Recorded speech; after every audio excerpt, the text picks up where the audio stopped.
పట్టువదలని విక్రమార్కుడు చెట్టు వద్దకు తిరిగి వెళ్ళి చెట్టుపై నుంచి శవాన్ని దించి భుజాన వేసుకుని ఎప్పటిలాగే మౌనంగా శ్మశానం కేసి నడవసాగాడు. అప్పుడు శవంలోని బేతాళుడు, రాజా, నీ పట్టుదలకు సంతోషమేగాని హేమంతరాయుడి కుమార్తె మాలిని పొందిన వరం లాగే నీ ప్రయత్నం కూడా వృధా అయిపోతుందేమోనని నా అనుమానం. శ్రమ తెలియకుండా నీకు హేమంతరాయుడి కూతుళ్ల కథ చెబుతాను విను అంటూ ఇలా చెప్పసాగాడు. జయంతనగరంలో హేమంతరాయుడనే ప్రభు ఒకడుండేవాడు. ఆయనకు 2 కుమార్తెలు, పెద్దది మాలిని, చిన్నది నళిని. మాలిని చాలా బుద్ధిమంతురాలు, సాత్విక స్వభావం కలది, కాని అంత అందగత్తె కాదు. నళిని గొప్ప అందగత్తె, కాని ఆమె స్వభావం దుడుకైనది, గర్వాతిశయాలతో కూడినది. మాలిని సళిని కూడా యుక్తవయను వచ్చి పెళ్లికి సిద్ధమయారు. కాని వాళ్లకు తగిన వరుళ్లను చూడటం హేమంతరాయుడికి పెద్ద సమస్య అయిపోయింది. పిల్లలకు సంబంధాలు చాలా పచ్చాయి. కాని ప్రతి యువకుడూ నళినిని చేసుకుంటాననేవాడే, మాలినిని చేసుకుంటానని ఒక్కడూ అనలేదు. పెద్దదాని పెళ్లి చెయ్యకుండా చిన్నదానికి ఎలా పెళ్లి చెయ్యటం?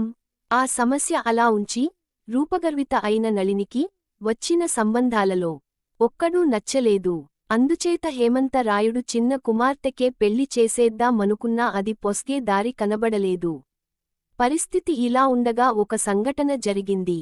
హేమంతరాయుడి చిన్ననాటి స్నేహితుడి కొడుకైన మాధవవర్మ అనే యువకుడు ప్రపంచం 4 మూలలూ చూడాలనే ఉద్దేశంతో దేశసంచారం చేస్తూ జయంతనగరానికి వచ్చాడు. ఈ మాధవుడు చాలా అందగాడు, మంచి మేధావీను. ఏ యువకుడి చేత ఆకర్షించబడని నళినిని కూడా అతను బలంగా ఆకర్షించాడు. అతడు తన అందం చేత సమ్మోహితుడు కావాలని నళిని చాలా ప్రయాసపడింది. కాని నళిని అహంకార పూరితురాలని మాధవుడు గ్రహించాడు. మాధవుడు జయంతనగరంలో కొద్ది రోజులు గడిపి ముందుకు సాగిపోవటానికి ప్రయాణం కట్టేటప్పుడు హేమంతరాయుడు అతనితో తన మనసులోని మాట బయట పెడుతూ, నాయనా, నీ తండ్రి నేను చిన్నతనంలో కట్టకట్టుకు తిరిగినవాళ్లం. అందుచేత మన కుటుంబాల మధ్య ఈసారికి మాధ బంధుత్వం ఏర్పడటం కన్న నాకు కోరదగినదేముంటుంది?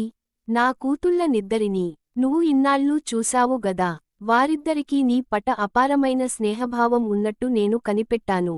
అందుచేత ఆ ఇద్దరిలో ఎవతెను నువ్వు పెళ్లాడగోరినా నేను సంతోషిస్తాను అన్నాడు.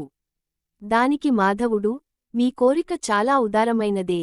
నేనే ఒక నిశ్చయానికి రాలేకపోతున్నాను.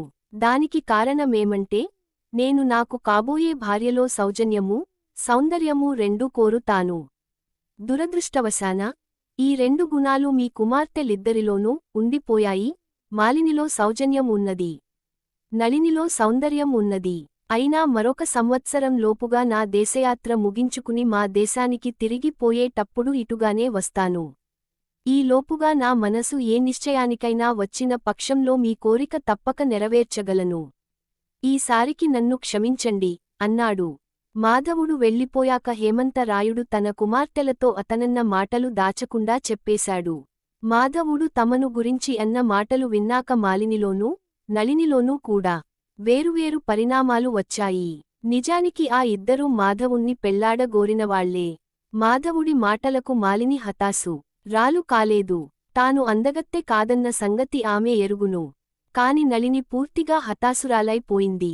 తన స్వభావం ఇతరులకు ఎలా కనిపించేది ఆమెకు తెలియదు. తెలిసినా లక్ష్యపెట్టలేదు. ఎందుకంటే తన సౌందర్యం ఎలాటి వాళ్లనైనా జయిస్తుందని ఆమె పూర్తిగా నమ్మింది. మాధవుణ్ణి ఆ సౌందర్యం ఆకర్షించలేకపోయిందని, అందుకు తన స్వభావమే అడొచ్చిందని తెలియగానే ఆమె కుంగిపోయింది. ఆమెలోని గర్వమూ, అతిశయమూ క్రమంగా క్షీణించిపోయాయి. మాలిని హతాసురాలు కాకపోవటమేగాక తాను ఏం చెయ్యాలో కూడా నిశ్చయించుకున్నది. తనలో లోపించినది అందం మాత్రమే. మాధవుడు తిరిగి వచ్చేలోగా తాను సౌందర్యవతి కాగలిగితే అతను తప్పక తననే పెళ్లాడతాడు. అందుచేత ఆమె సౌందర్యం సాధించాలని నిశ్చయించుకున్నది. ఈ ఉద్దేశంతో మాలిని ఒక మంత్రో శాసకుణ్ణి వెతికించి పట్టుకుని అతనితో తన కోరిక చెప్పింది. 6 నెలల పాటు శ్వేతాంగి అనే యక్షిణిని అర్చించి బలులు ఇచ్చినట్టయితే యక్షిణి ప్రత్యక్షమై మాలిని కోరిక తీర్చవచ్చునని, అర్చనానుష్ఠానాలు మాత్రం ఏ లోపమూ లేకుండా జరగాలని ఉపాసకుడు చెప్పాడు. ఎంత తరోరమైన అనుష్ఠానమైనా అసలంనిస్తానని మాలిని చెప్పింది. 6 నెలల పాటు అంతా సక్రమంగా జరిగింది. యక్షిని ఉపాసకుడి పైన అనేషించి, అమ్మాయి, నీ నిష్టకు సంతోషించాను. నా వల్ల నీకేమి సహాయం కావాలి అని అడిగింది. తల్లి, నన్ను నా చెల్లెలి కన్న సౌందర్యవతిగా చెయ్యి. నాకింకేమీ అవసరం లేదు అన్నది మాలిని. తథాస్తు అని యక్షిని ఉపాసకుడి మీది నుంచి దిగిపోయింది. అటు తర్వాత మాలినిలో కొంచెం కొంచెంగా మార్పు కలుగుతూ వచ్చింది. ఆమె క్రమంగా అందగత్తె అవుతూండటం అందరికి కానవచ్చింది.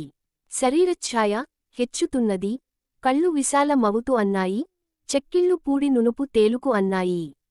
ఒక దశలో హేమంతరాయుడు తన ఇద్దరు కూతుళ్లను చూసి, మాలిని, నళినికి ఏమీ తీసిపోయేటట్టు లేదే, ఏమిటి చిత్రం అనుకున్నాడు. కాని త్వరలోనే ఆ అక్కచెల్లెళ్లను చూసినవాళ్లు, అందంలో నళిని కన్న మాలినే ఒక సిసరు హెచ్చు. ఏమీ సందేహం లేదు అనసాగారు. అక్క అదృష్టవంతురాలు. ఈసారి మాధవుడు దాన్ని చూస్తే తప్పక పెళ్లాడతాడు అనుకున్నది నళిని. చెప్పిన ప్రకారం మాధవుడు తిరుగు ప్రయాణంలో జయంతనగరానికి వచ్చి, హేమంతరాయుడికి అతిథిగా ఉన్నాడు. పూర్వంలాగే మాలినితోనూ, నళినితోనూ మాట్లాడి చూశాడు. 2 రోజులు గడిచాక అతను హేమంతరాయుడితో, మీరు నన్ను మీ అమ్మాయిలలో ఎవరినైనా పెళ్లాడమని ముందు అన్నారు. మన అస్సులో నిర్ణయం జరిగితే మీకు చెబుతానన్నాను. నిర్ణయం జరిగింది. నేను మీ రెండో అమ్మాయి నళినిని పెళ్లాడటానికి సిద్ధంగా ఉన్నాను అన్నాడు. హేమంతరాయుడు పరమానంద భరితుడయాడు. పెద్దపిల్ల అయిన మాలినిని ఇప్పుడు పెళ్లాడటానికి చాలామంది సిద్ధంగా ఉన్నారు. మాధవుడు తనను ఎన్నుకోనందుకు మాలినికి చాలా కోపం వచ్చింది. మాధవుడి కన్న పెద్ద స్థితిలో ఉన్నవాణ్ణి పెళ్లాడతానని శపథం పట్టి, ఆమె అంతపనీ చేసింది. హేమంతరాయుడు తన ఇద్దరు కుమార్తెలకు ఒకేసారి పెళ్లిళ్లు చేసి, వారిని అత్తవారి ఇళ్లకు పంపేశాడు. బేతాళుడీ కథ చెప్పి, రాజా, మాధవుడు మాలినిని ఎందుకు చేసుకోలేదు? ఆమె సలిని కన్న కూడా సౌందర్యవతి అయింది కదా. ఆమెలో మొదట ఉన్న లోపం యక్షిని వరంతో తీరిపోయింది కదా. ఈ ప్రశ్నకు సమాధానం తెలిసి కూడా చెప్పకపోయావో నీ తల పగిలిపోతుంది అన్నాడు. దానికి విక్రమార్కుడు, మాలిని సౌందర్యవతి కావటం కోసం తన సౌజన్యాన్ని పోగొట్టుకున్నది. యక్షిణీ వరం కోసం ఆమె ప్రయత్నించడంలో స్వార్థమూ, చెల్లెలి పట్ల అసూయ ఉన్నది.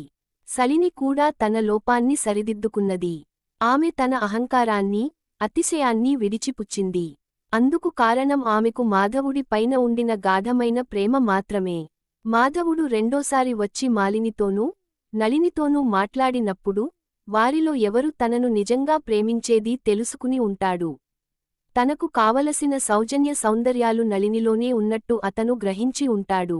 అతను నళిని సౌందర్యంతో ఆదివరకే తృప్తిపడ్డాడు.